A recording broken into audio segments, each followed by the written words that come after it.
Depuis 80 ans, le dollar américain est l'arme ultime de l'Amérique et le sang de l'économie mondiale, mais ce règne est fini.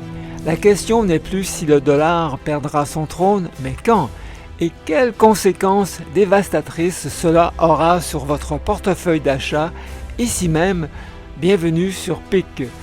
Pour comprendre la crise, il faut remonter à 1971. Ce fut l'erreur fatale.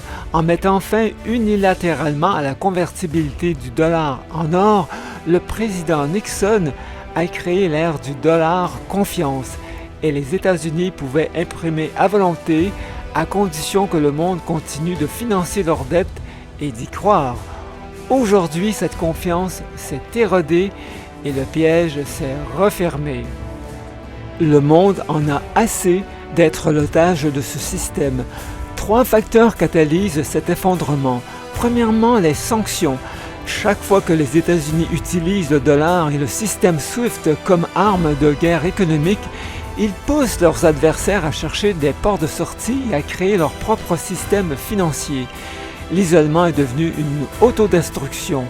Deuxièmement, la coalition BRICS. Regardez cette alliance qui représente désormais une part du PIB mondial supérieure à celle du G7. Leur objectif est clair, établir une monnaie de transaction commune pour le pétrole et les matières premières et se passer du dollar. Quand la Chine fait affaire avec la Russie, le paiement se fait en yuan, c'est une hémorragie constante. Troisièmement, l'or. Pendant que le dollar est imprimé à volonté, la banque centrale comme la Chine et l'Inde accumulent l'or à un rythme historique. L'or, c'est l'anti-dollar. Ce signal est clair. Les élites ne croient plus à la pérennité du système actuel. Qu'est-ce que cela signifie concrètement pour vous? Le dollar faible équivaut à une inflation forte chez vous. Si le monde n'a plus besoin de dollars pour ses échanges, cette masse de monnaie revient dans notre système occidental. Cela crée le carburant d'une inflation incontrôlable. Les produits que nous achetons, le pétrole, les puces électroniques, deviennent de plus en plus chers pour nous. Le déplacement de la production vers l'Asie est devenu notre talon d'Achille. Nous dépendons des autres et notre monnaie perd sa valeur. C'est le choc du 21e siècle.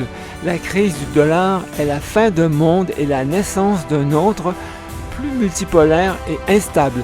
Le dollar ne mourra pas demain, mais sa puissance hégémonique est irrémédiablement brisée. Il est temps d'anticiper. Abonnez-vous à PIC pour ne jamais vous faire surprendre par les grandes crises de notre époque. Quelle monnaie remplacera le dollar selon vous? On se retrouve la semaine prochaine.